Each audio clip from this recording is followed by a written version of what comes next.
before the first light trembled across the void, before time learned to count its own breath, there was only the deep, an endless ocean of silence coiled upon itself. Dreaming from that dreaming sea rose a thought, vast, slow, ancient, and that thought became Nammu, the mother of the abyss. She floated in the darkness, neither awake nor asleep, humming the first vibration, the sound that would become the heartbeat of worlds. In her dreaming, she split the silence in two, the upper waters and the lower waters. Between them, she shaped the horizon, a thin veil of possibility. From her depths were born two bright beings, An, the Sky Father, whose body was the endless heavens, and Kai, the Earth Mother, whose skin was fertile and green. Together they danced across the void, weaving matter from sound, shaping stars from echoes of the first hum. Where their gazes met, light was born. Where their shadows mingled, darkness took form, and so the cosmos awakened. When their dance slowed, An and Kai drew close, and from their union came the Anunnaki, the children of the heavens and the earth. They were not yet gods, as mortals would later name them. They were forces, intelligences, shining beings, vast as galaxies and gentle as dust on dawn's breeze. Their eyes were comets. Their voices were thunder wrapped in song. Each was a spark of divine design, carrying a fragment of Nammu's dreaming mind. And Lil came first, the wind, the separator, he who lifts the sky away from the earth so that light may fall.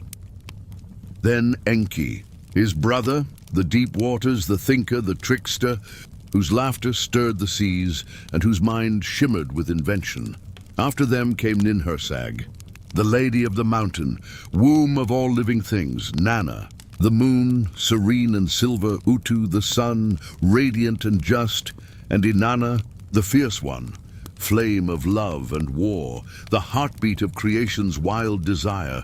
Together they filled the heavens with rhythm. Stars became their palaces, constellations their roads. The universe, once silent, now sang with purpose. But creation is a restless thing. From harmony, dissonance grows. From peace, longing. The Anunnaki gazed upon the lower realms, the infant planets turning in the cosmic sea, and wondered what slept upon their surfaces. Then spoke Enki, whose curiosity knew no end. We have woven the heavens, brother, but what of the depths? The seas below call to me. Their silence aches for form. And Enlil answered, his voice sharp as storm. The lower realms are heavy. They pull, they bind. The sky is our dwelling. The earth shall remain inert. But Nammu stirred in her cosmic sleep, whispering through the void, no, my children. The dream must descend, and so, against the wind's protest, Enki gathered the younger gods and descended into the dark seas below the heavens. They drifted down, passing through veils of dust and light, through ages unborn, until they came upon a blue world, trembling, radiant, half-formed, its surface boiled with storms and lava. Its mountains rose like the ribs of a sleeping beast. Its seas were mirror and fire. Enki's eyes gleamed. Here, he said, here the dream may root. He plunged his hand into the molten sea, stirring it with cosmic intention. He cooled the fires with his breath, summoned winds with his song. Lightning danced, clouds gathered. Rain fell, and in that rain life began to whisper. The Anunnaki built their first dwelling there, Adin, the place of the holy watching. From its towers they gazed upon the newborn world. They sculpted rivers with their will, carved mountains with their laughter. They taught the winds to blow gentle and the seas to sleep in rhythm. From the soil, Kai birthed the first forests, green as emerald flame. Ninhursag tended them, humming lullabies that shaped the first creatures. Tiny forms crawled, swam, took breath. Each was a note in the melody of life, and so passed the first age, when gods walked openly, and every mountain trembled with their steps, yet even gods tire of perfection. Among the Anunnaki grew a yearning to create not merely with their hands, but through reflection. They desired companions, Minds that could sing the same song in smaller tones. Enki dreamed of this endlessly, watching the rivers weave through Eden. He saw the creatures below, half aware, reaching, curious, and his heart stirred. He said to Ninhursag, "Let us awaken them. Let them speak the names of things, that creation may hear its own echo." And she, mother of forms, answered softly, "Be careful, brother. The echo may one day outsing the song." But Enki smiled. For even wisdom cannot silence curiosity. In the heavens above, Enlil watched, frowning.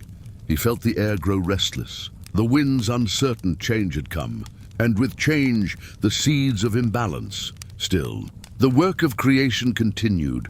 Worlds spun, ages turned. The Anunnaki, immortal yet restless, shaped, governed, and sang. They were architects of both matter and meaning, painting the universe with will. But every song that begins must someday resolve, and every creator must face the reflection of their own creation. For in the depths of the forests of Eden, something stirred, something with eyes like the gods, own light and breath drawn from the same cosmic sea. It gazed at the heavens and wondered who watched back. The dream had awakened. The blue world ripened under their gaze. Rivers carved their courses. Mountains softened, and the sky learned to shimmer with calm. The Anunnaki walked among the valleys of Eden, the place of watching, their steps leaving lines of light that would later become the veins of sacred earth. Each god had a task. A rhythm to Enki shaped waters and whispered to the deeps. Ninhursag tended the fertile soil, Inanna, scattered seeds of beauty and desire wherever her laughter fell. Utu drew the first.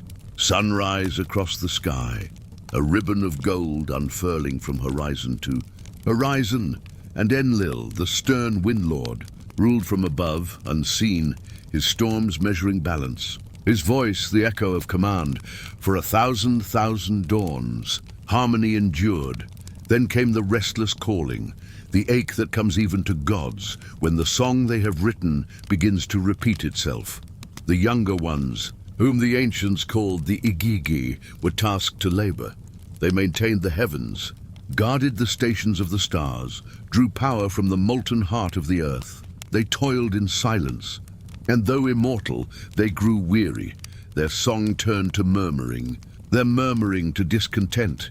They looked down upon Eden, where Enki walked in rivers of light, and said among themselves, "Why should we labor forever, when the lords below bathe in calm? Why should the heavens weigh upon our shoulders, while others feast?" And thus, the first fire of rebellion sparked in the halls of the sky. They gathered before Enlil's shining gate, a storm of voices, shimmering wings of plasma and thunder. Their chants shook the atmosphere. Their fury bent constellations. For 7 days and 7 nights they roared, and the heavens themselves seemed ready to fracture. When at last Enlil emerged, wrapped in a cloak of wind and lightning, silence fell like ash. His eyes blazed. His voice rolled like thunder over mountains. Who dares disturb the stillness of the heavens? From their ranks stepped the leader of the Igigi, his form half fire, half shadow. "We, your kin, who labor without rest. We demand release from endless toil." The world held its breath, and Enlil's fury could have unmade them all. Yet the laws of Anu forbade the destruction of divine seed. So Enlil turned his gaze toward Eden and toward his brother Enki. "You called this world into being," he said. "Let it now bear the burden." Meant for us, Enki understood. He felt both sorrow and strange delight, for in this command lay the chance to create something new. He bowed, his eyes deep as the first ocean. "So be it, brother. From the clay of Ki and the breath of heaven, I will fashion helpers, not gods, but dreamers." And so began the crafting of humankind. Beneath the temple of Eden, Enki gathered the sacred elements, clay from the riverbed, water from the deep, spark from the stars. He mixed them with chants older than time, words that hummed in the marrow of creation. Ninhursag joined him, her hands steady, her eyes kind. Together they shaped a figure, fragile, soft, and silent. Enki whispered the name of awakening. The figure shuddered, opened its eyes, and drew its first breath. A sound like the sigh of dawn filled the chamber. It looked around, unknowing yet full of wonder. Its gaze met Enki's, and in that instant, the god saw reflected in the small creature something infinite, curiosity. The being reached out, not in fear but in recognition. Enki smiled. "You shall be called Adamu, child of earth. Dream of the gods." Soon there were many, Adamu and Adama, and others shaped after them. They learned quickly. They built fires, sang to the stars, tilled the soil of Eden. They looked upward at night, whispering questions even the gods could not answer. The Igigi, freed from their labor, descended to watch these new beings. Some grew fond of them. Some grew envious. Among the Anunnaki, division began to stir again. For humanity was not merely obedient. They dreamed, and dreams are power. Enlil, the wind, saw this with growing unease. He spoke before the divine council, gathered in the palace of heaven, where stars burned like lamps of memory. They multiply, they question. They build altars and name themselves after us. If we are not careful, they will forget who made them. Enki answered with calm laughter. And is that not the way of creation? To rise, to wonder, to seek its own path. You would chain their minds as you bind the winds. They are clay, said Enlil. They must remember their mold, the council murmured. Inanna smiled slyly, tracing constellations with her fingertip. Let them dance. Even gods need music to break eternity's silence. But Enlil's storm could not be soothed. He left the council, withdrawing into the cold currents of upper air. Time flowed like a golden river. Humanity spread across the valleys, raising stones in honor of the sky. They built shrines, harvested grain, learned the rhythm of seasons. The Anunnaki watched, some as teachers, others as lords. From the temples of Ur and Eridu, their voices echoed, translated through the tongues of priests. Yet among humans, legends grew. They whispered that the gods walked among them in cloaks of light, that Enki's laughter could still be heard in streams, that Ninhursag blessed every birth, that Inanna's passion burned in lovers' hearts, and that one day the gods would return fully to the earth. The Anunnaki had not meant to be worshipped. Yet devotion rose like incense, and where devotion blooms, so too does power. The gods began to taste the sweetness of mortal reverence, and it changed them. Enlil found strength in obedience, Enki in curiosity, Inanna in adoration, and Utu in justice.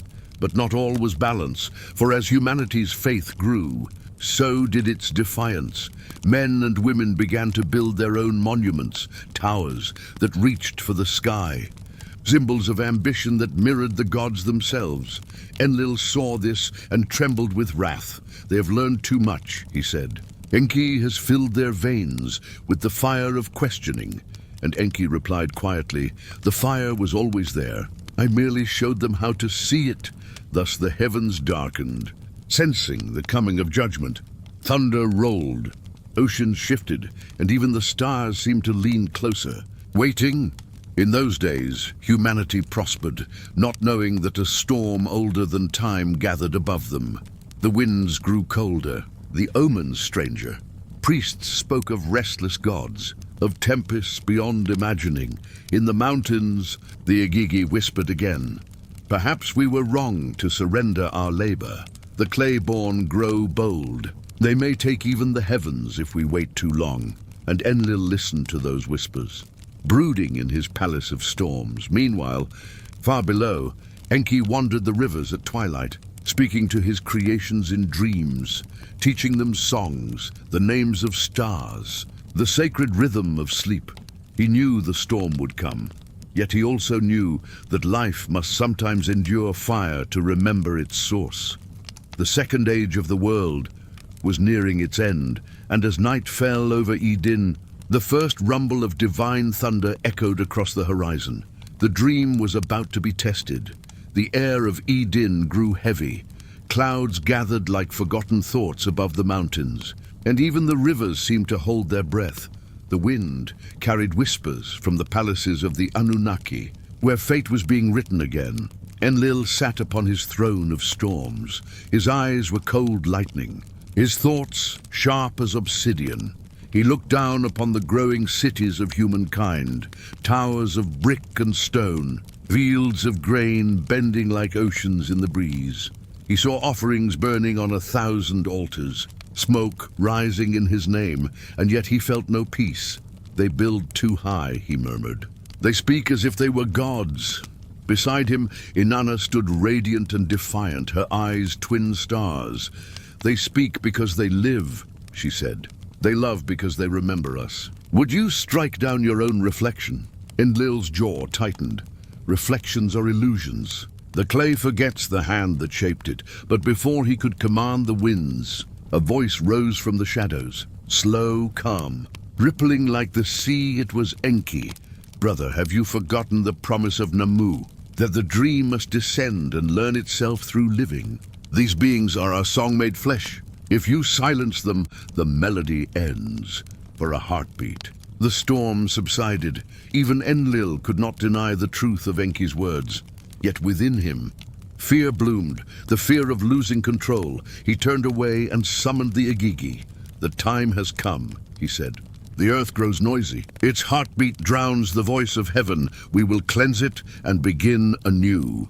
The Igigi bowed, their faces unreadable, their wings dimming in solemn assent. Down below, the humans dreamed. They did not know the decree of the skies. They tilled, they built, they sang.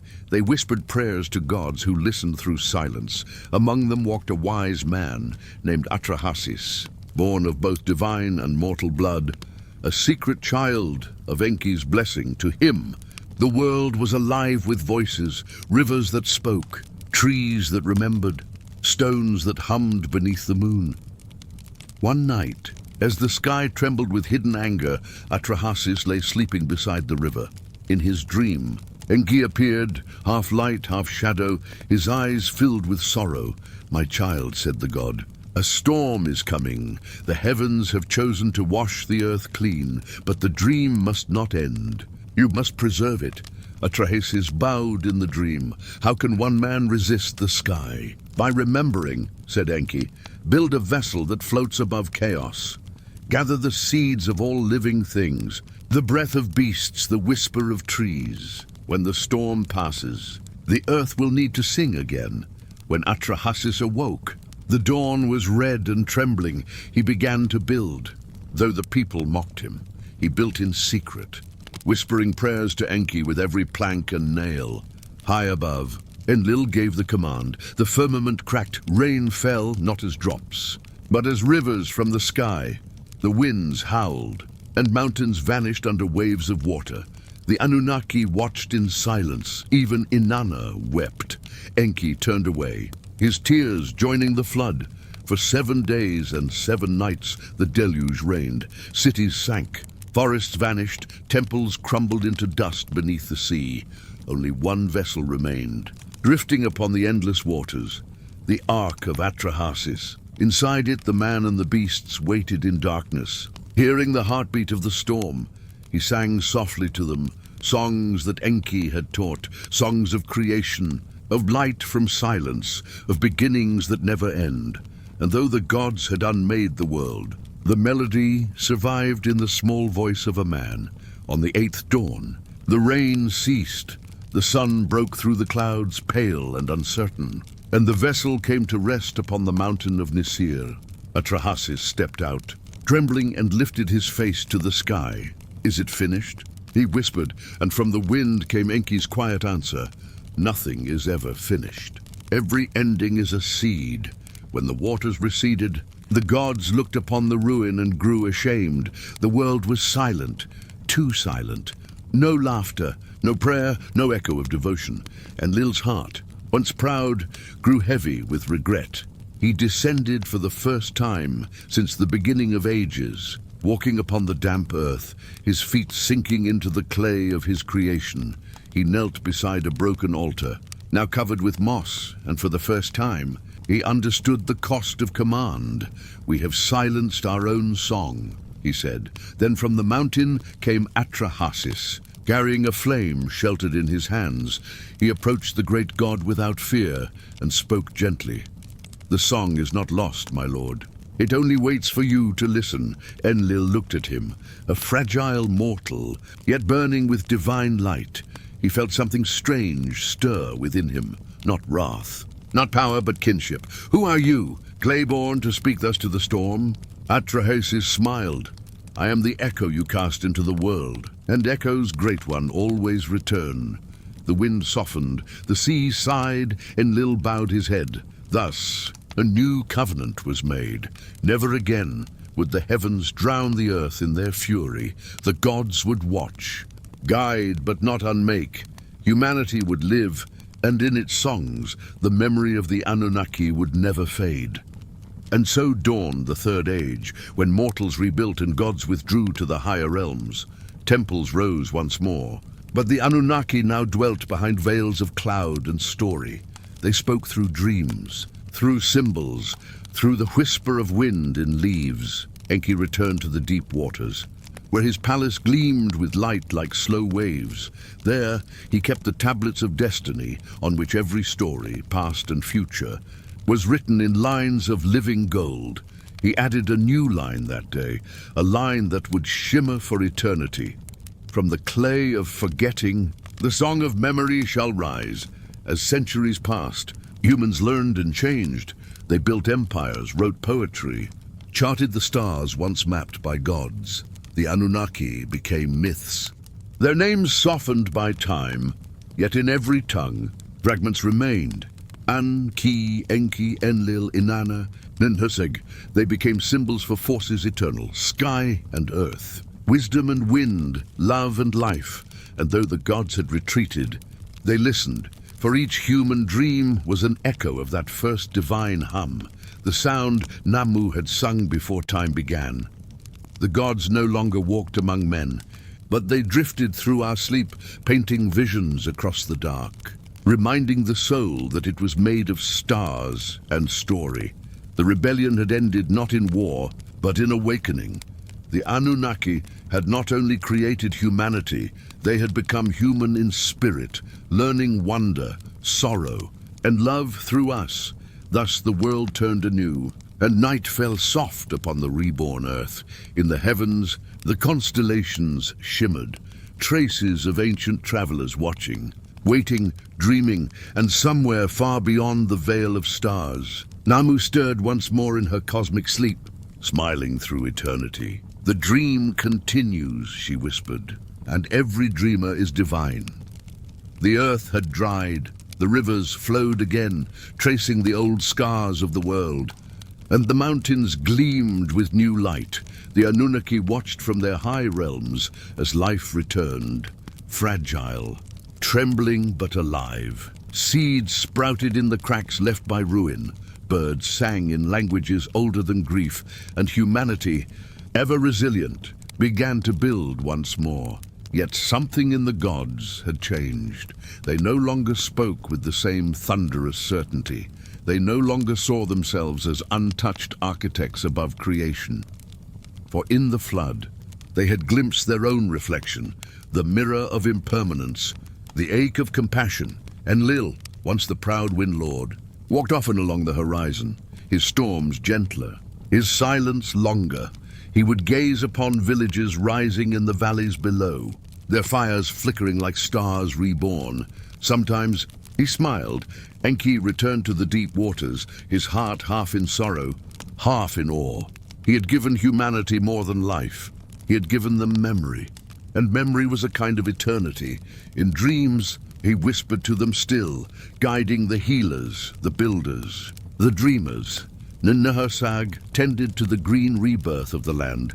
Each tree she raised was a prayer, each blossom a quiet promise that life, however fragile, would always find its way back. Inanna roamed far and wide, restless as always, dancing among tribes and cities. Teaching love and war for both, she said, were the twin flames of passion that keep the world alive.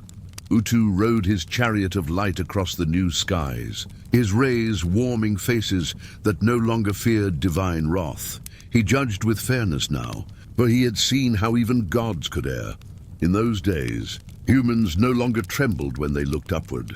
They sang to the heavens not out of fear, but out of remembrance. Their temples were smaller now, their offerings simpler, but their faith had deepened, not blind, but luminous. They called the Anunnaki the Shining Ones. They said the gods had retreated to the stars, leaving behind wisdom for those who dared to listen. Stories bloomed like constellations. Each city shaped its own version. Some said Enki taught writing.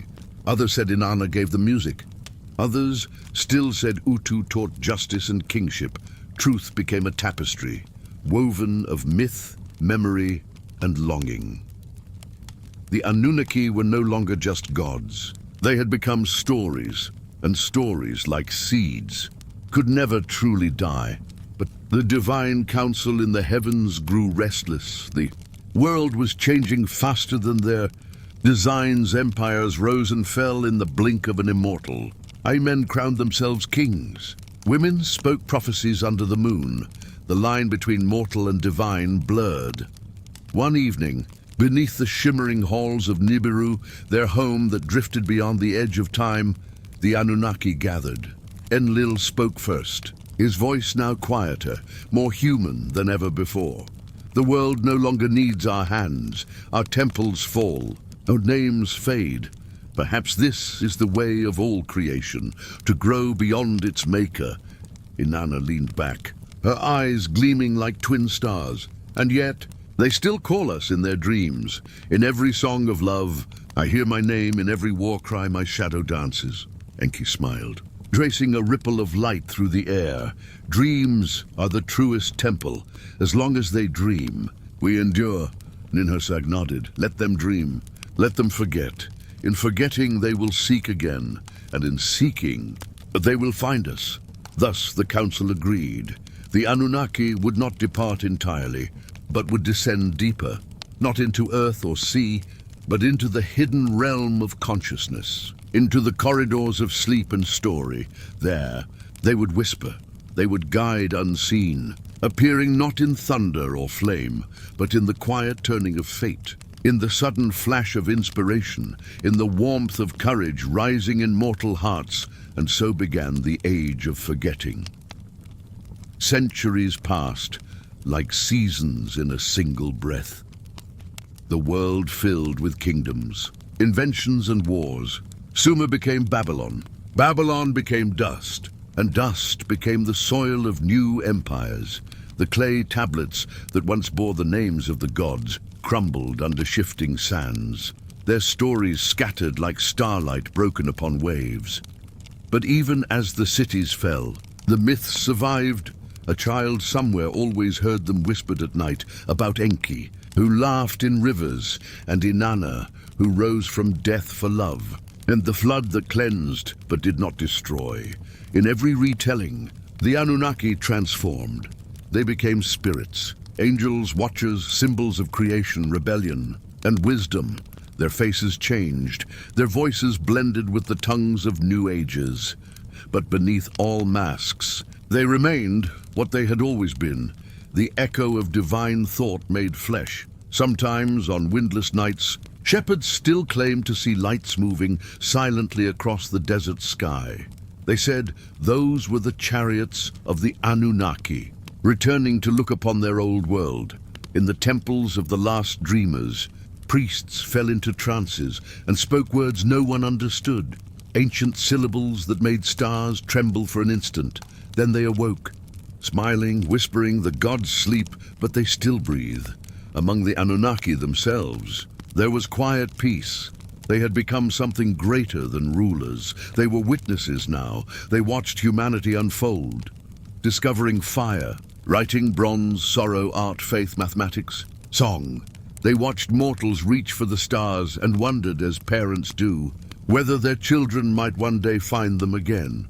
Enki, gazing into the infinite sea of time, spoke softly to Ninhursag. We thought we shaped them to serve us, but it was we who served them, we who became their reflection. She smiled, placing a hand upon his shoulder. And what is reflection? Enki, if not love remembering its own face? A long silence followed, filled only with the pulse of stars. Then across the void, a voice older than all creation murmured, "Nammu, the mother sea, the dreaming one. The dream has learned to dream itself. Rest now. My children, sleep within the heart of the world until it calls you once more." And so they did. The Anunnaki folded their light, became constellations, became archetypes, became whispers in the blood of poets and prophets. In every generation, one or two would hear them clearly. Artists, visionaries, wanderers, those who spoke to stars as if to kin through such souls. The gods remembered themselves, and still the world turned. Humanity reached upward again, building towers, dreaming of flight, launching eyes of metal into the heavens to seek the faces of their makers. They did not know that the watchers they sought were already within them, in the spark behind every invention, in the awe that rises when one looks at the night sky and feels both small and infinite. The Anunnaki had not left. They had simply become the silence between heartbeats, the breath between thoughts, the dream that dreams of being human. The world had grown old in beauty. Empires rose like waves and broke into whispers of dust. The rivers still sang the old names, Enki, Inanna, Ninhursag, but few now understood their meaning. The gods had withdrawn into quiet places, into light and shadow, into memory and myth. Yet in the stillness of night, when the earth exhaled and the sky shimmered with ancient fire, they stirred, for even sleep cannot hold eternity forever. In the void beyond time, there was a sea without water, a darkness that was not absence but possibility. It was there that the Anunnaki rested, not as forms of flesh or flame, but as pulses of thought, as chords of energy in the grand symphony of being. Nammu drifted through that endless sea, her presence vast and gentle. Her voice, if voice it could be called, was the hum that underlies all existence, the vibration that holds the stars in their courses and the atoms in their dance. "My children," she murmured, "you have played your part well. The dream breathes. The clay remembers. Sleep now until the song calls again." Around her, the Anunnaki shimmered like constellations. Enki, the wave of knowing. Inanna, the pulse of passion. Enlil, the wind between worlds. Ninhursag, the green sigh of rebirth. They no longer spoke with words, for thought itself had become communion. They dreamed together, and their dream was the universe. Far below, on the little blue world of their making, humanity had forgotten the divine names, but not the divine longing. They looked up at the night sky and wondered. They built observatories, telescopes, satellites, all mirrors to the heavens, hoping to glimpse the faces of their lost creators. They found galaxies, quasars, endless dark. But in that darkness was a strange comfort. As if the void itself whispered, "You are not alone." And sometimes, when a child gazed at the Milky Way and felt tears rise for reasons they could not explain, Nammu would smile in her sleep, and the stars would flicker just a little brighter. The dream of the gods flowed on through humanity. In art, in love, in the quiet courage to begin again after loss. Every painter who saw divinity in color, every poet who spoke of eternity in a kiss, every scientist who stared into infinity and called it beauty.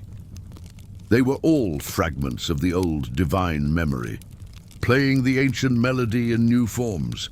The Anunnaki had not vanished. They had become immanent, woven into the pattern of existence, alive in the electricity of thought and the gravity of hope. One night, in the field of stars, Enki stirred. He reached through the dream, through the silence, and touched the waking world. In a moment of human genius, a discovery, a song, a spark, he let his wisdom breathe again. "See," he whispered, "how they create without us." Beside him, Inanna's light flared like a sunrise, and how they love without end. Is this not divinity reborn? Enlil's wind stirred softly through the cosmic dark. "Perhaps," he said, "we were never their masters. Perhaps we were only the first dreamers." Ninhursag's laughter rang like falling rain. then let them dream on. For what are gods, if not the dreams that teach the universe to awaken? And so they slept again, but their sleep was not slumber. It was creation itself continuing, breathing, expanding, evolving. Stars were born, worlds formed on distant planets. Perhaps other beings looked up, feeling that same ancient ache to know who made them. And why, and maybe, just maybe, the Anunnaki were there too, watching through new eyes, living new lives, dreaming once more of home. On Earth, the ages turned. The myths became scripture, then legend, then metaphor. The names changed and became heaven. He became Earth. Enki became the trickster, the sage. The scientist Inanna became the goddess of love, then the morning star, then the symbol of the human heart's endless rise from shadow. And still, the rhythm went on, birth and death, sleep and awakening, creation and remembrance. Somewhere in the deep places of the soul, a voice continued to murmur, "You are the child of gods. You are the dream dreaming itself." Millennia passed.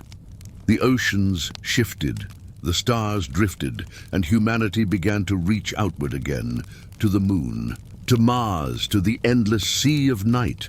Each rocket, each probe, each whispered countdown was a prayer older than language, not a plea, but a return.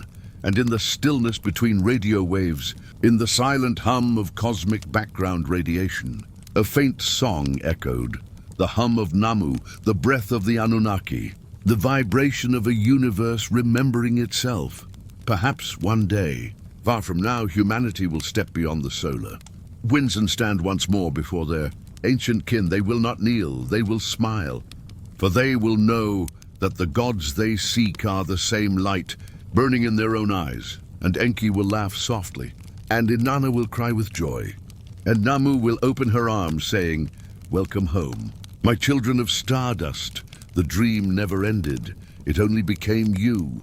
And so, beneath every sleeping sky, the story continues. When you close your eyes tonight and drift into the soft dark between thoughts, remember this: the Anunnaki are not gone.